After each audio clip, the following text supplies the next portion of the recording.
नमस्कार दोस्तों, मेरा नाम है लक्ष्मी हवालादर। मैं एक NLP कोच हूँ, लॉ ऑफ अट्रैक्शन कोच भी हूँ। कि कोरोना वायरस से भी खतरनाक पेंडेमिक है मेंटल हेल्थ, जो कि आपको लाइफ की पूरी चीज़ें, पूरी पांचों पिलर को पूरा ख़त्म करके रख देती हैं। आपका हेल्थ के ऊपर उसका असर पड़ता है, आपके रिलेशनशिप में भी पड़ता है, आपके रिश्ते भी खराब होती हैं, आपके करियर भी खराब होती है, क्योंकि आप ऑफिस कार्य जो भी आप काम करते हैं वहाँ पर भी आपका उसका इम्पैक्ट पड़ता है। स्पिरिचुअलिटी में भी आपका वो मेंटल हेल्थ का जो पेंडेमिक है वहाँ पर भी आपका इम्पैक्ट पड़ता है।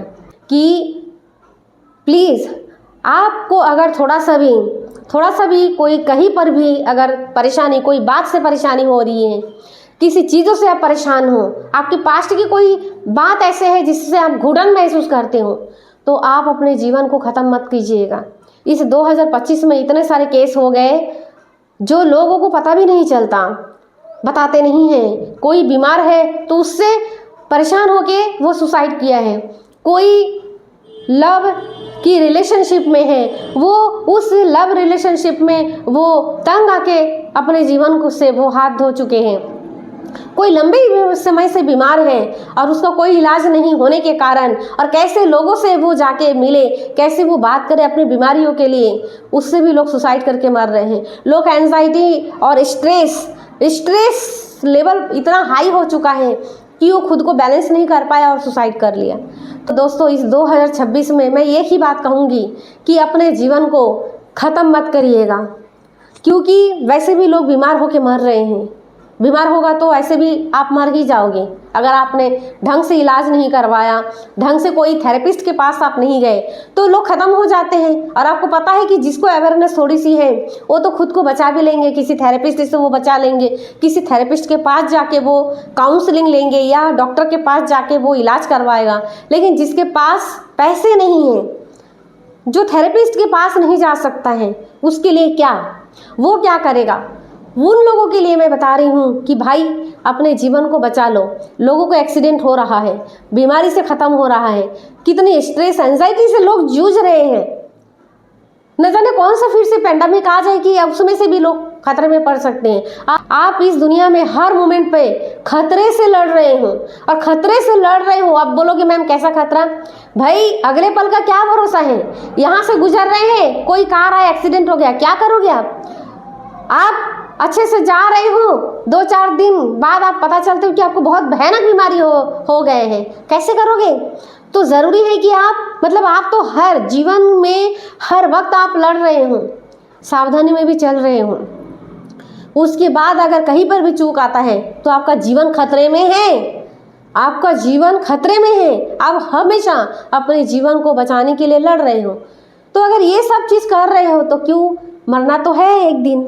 आपको कोई यमराज, जिस दिन आप मरोगे वो यमराज आएगा और आपको यूं ही लेके चला जाएगा। वो वक्त नहीं देगा आपको, किसी भी तरीके से आपको समय नहीं देगा।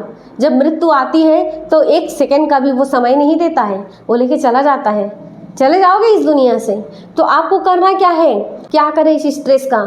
तो दोस्तों, आप एक अच्छा NLP हीलर से अगर परेशानी में हैं, अगर आप घुटन में हैं, अगर आप अकेलेपन महसूस कर रहे हैं, अगर आप बहुत ही एंजाइटी और स्ट्रेस फील कर रहे हैं, आप डरिए मत। डरना ही सबसे बड़ी खतरा है। और शर्म मत कीजिएगा कि कैसे मैं काउंसलिंग से बात करूं। आप यकीन मानिए, मैं आपको यकीन दिला रही हूँ कि किसी भी काउंसलर से अगर आप काउंसलिंग लेते हैं, किसी भी थेरेपिस्ट के पास आप जाते हैं, तो वो आपका पर्सनल लाइफ को पूछते नहीं हैं। वो आपके पास ही रहेगा, नहीं पूछते हैं। वो आपको बिना पूछे ही आपको हील करने की कोशिश करते हैं, है ना? वो आपको बिना पूछे ही, और अगर किसी ने बता भी दिया, और अगर आप अपनी चीज़ों को बताते हो खुद को हल्का महसूस कराने के लिए कि नहीं मुझे बताना है, क्योंकि आप किसी को अपने दुख की बात, अपने मन की बात शेयर नहीं कर पा रहे हो, तो आप एक अच्छा काउंसलर या थेरेपिस्ट के पास जाइए। अपने मन की बात बिंदास बेफिक्र होकर कहिए। आप यकीन मानिए, वो थेरेपिस्ट आपकी बातें कभी भी यहाँ से वहाँ नहीं करेगा। आपकी बात सिर्फ उस तक रहती है, नहीं करते हैं। ज़्यादातर केस में तो वो थेरेपिस्ट पूछते ही नहीं हैं आपकी पर्सनल लाइफ के बारे में। वो नहीं पूछते कि क्या प्रॉब्लम है, क्या है, कैसा है ना? आप खुद को हील कर लीजिए। आप परेशान में मत रहिए। 2025 तक जो भी किया किया, आज तक जो भी आपने घुटन महसूस किया किया, आज तक जो भी आपने सहा सहा, लेकिन 2026 में एक विचार आप अपने अंदर डाल लीजिए, एक पौधा लगा लीजिए, एक बीज यहाँ पे डाल लीजिए कि मुझे अच्छा होना है। चाहे वो लाइफ की किसी भी एरिया में हो, रिश्तों में हो, रिलेशनशिप में हो, करियर में हो, आपकी हेल्थ के लिए हो, कोई भी चीज़ों में हो, आप किसी भी अच्छे थेरेपिस्ट के पास जाकर आप खुद को हील कर लीजिए, है ना। उसमें पैसे भी खर्च करना पड़े तो इसमें आप पीछे मत हटिए, क्योंकि मरना सबको है। तो क्यों आप सुसाइड करेंगे भाई? सुसाइड करके मरना कोई हल नहीं है, क्योंकि ऐसे में मृत्यु होने वाला है, आज नहीं तो कल। कितने न जाने महान नेता हुए, कितने राजा महाराजा हुए, क्या अभी जिंदा है?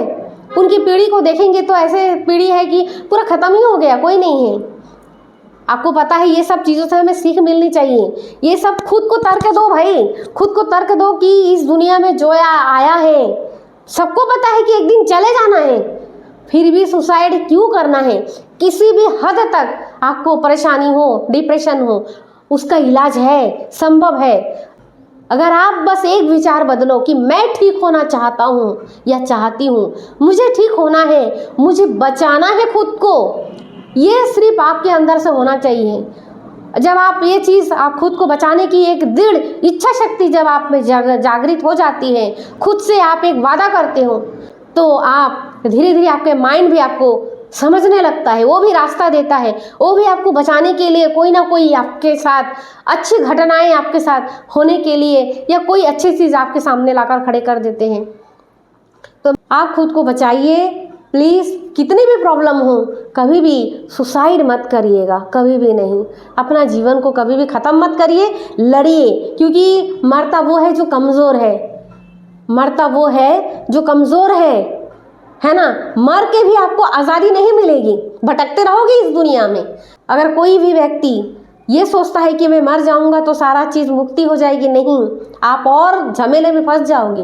क्योंकि आपके पास अगर एक बॉडी है तो आप उस बॉडी के साथ इतना सारा मूवमेंट होती है कि आपको पीड़ा होती है तो आप रो सकते हो, पीड़ा होती है तो आप दोस्तों के साथ शेयर कर सकते हो, अगर कोई आपके पास दोस्त है तो। लेकिन अगर आप सुसाइड कर लिए तो पता है आपको कितनी परेशानी होगी। वहाँ पर एक बॉडी भी नहीं होता है, वो आत्मा जो भी उम्र है हम और आपका, उस उम्र में भी अगर बॉडी और 20, 25 साल, 30 साल, 40 साल बाद अगर बॉडी ख़त्म होती है, मृत्यु हो जाती है, तो वहाँ पर चांसेस है कि नॉर्मल मृत्यु होती है तो हमें एक बॉडी मिलती है। मरने के बाद हमें चांस दिया जाता है, हम चूज़ कर सकते हैं कि हमें कैसी ज़िंदगी चाहिए मरने के पहले।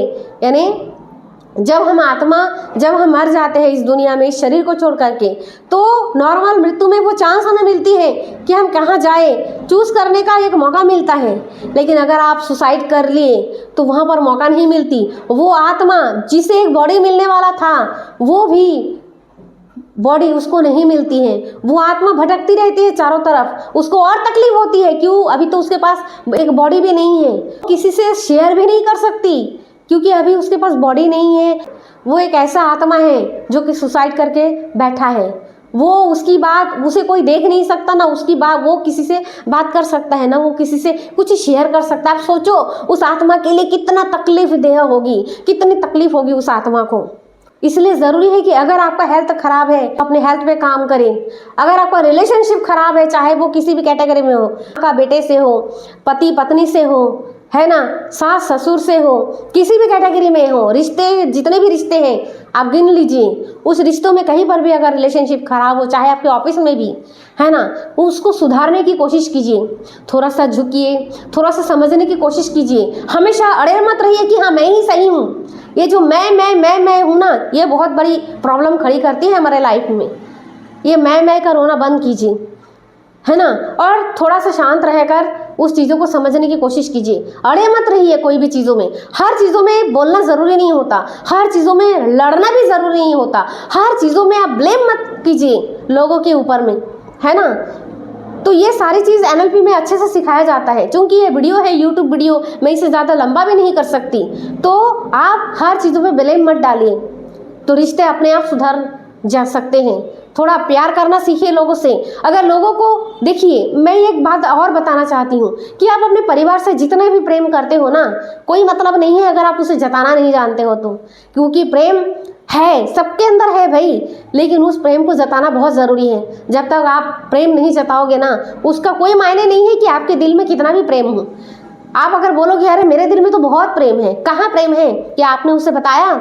जब बताओगे नहीं तो अगले महसूस क्या करेगा? आपको ज़रूरी है कि सामने वालों को महसूस कराना, सामने वालों को जताना, क्योंकि कोई हमारे अंदर झांक के नहीं देख सकता, कोई हमारे अंदर झांक के नहीं देखता कि मैं क्या सोच रही हूँ या सोच रहा हूँ।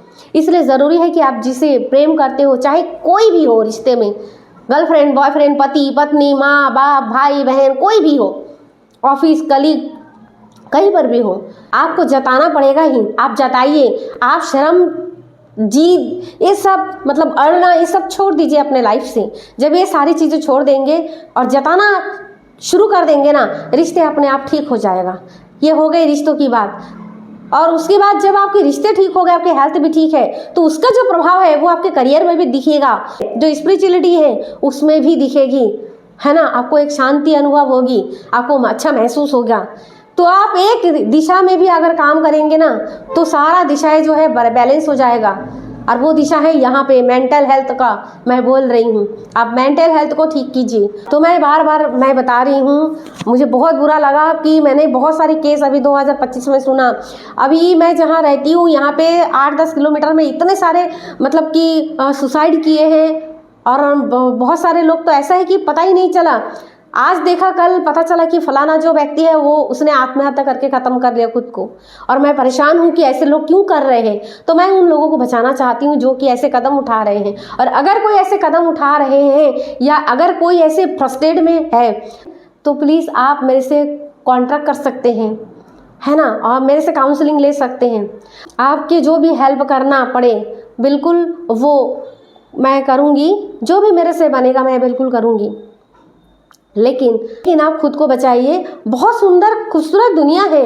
हाँ, थोड़ा परेशानी होती है ज़िंदगी में, थोड़ा ऊपर नीचे होती है लाइफ में, तो होना भी चाहिए, क्योंकि तभी तो आप जिंदा है ना। वैसे तो मुर्दों को कोई भी प्रॉब्लम नहीं होती। आप शमशान में जाके देखो, किसी भी मुर्दे को कोई प्रॉब्लम है क्या? कोई प्रॉब्लम नहीं है। न जाने कितने सारे आशाएं, कितने सारे ख्वाहिशों के साथ उन लोग ख़त्म हो गए हैं। अभी वो शमशान में पूरा राख में तब्दील हो चुका है।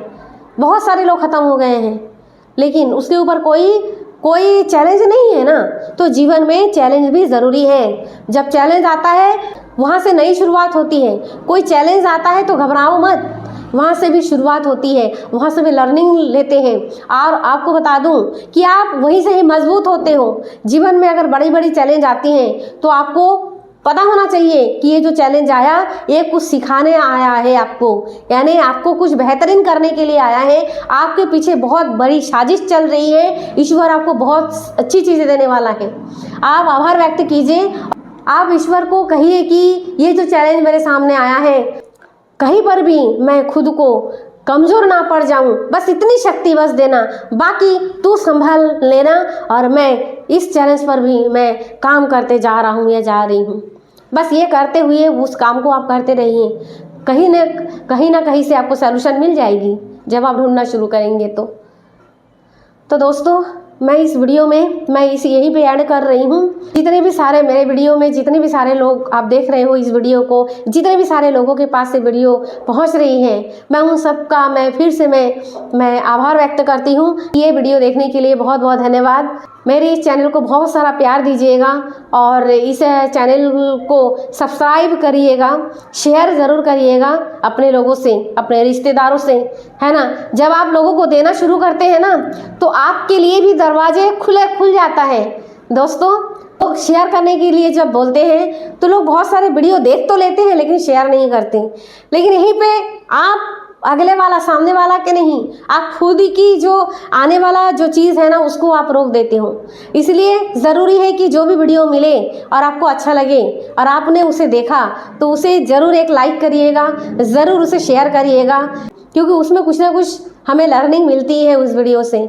इसलिए मैं चाहूँगी कि आपके जीवन में जो भी आएगा वो आपके सोच और आपके ऊपर ही वो निर्भर करता है। तो इसलिए देने का भाव रखिए, है ना। तो लोगों का ये भाव नहीं रहता, ये भाव रहता है, ये भाव। तो मांगने से पहले हमें देना सीखना होगा, है ना। जब हम देना सीखते हैं तो ईजिली हमें हमारे पास भी वो रास्ते खुल जाती हैं। इसलिए मैं विनती करती हूँ कि मेरे वीडियो को आप लाइक, शेयर एंड सब्सक्राइब ज़रूर कीजिएगा और इसे शेयर ज़रूर कीजिएगा, क्योंकि जब आप शेयर करते हैं तो आप अपने लिए आने वाले बहुत सारे चीज़ों का द्वार आप खोल देते हैं, जो आपके लिए भी हैप्पीनेस, रिश्ते, करियर में ग्रोथ होता रहता है। इसी शुभकामना के साथ धन्यवाद। Thank you.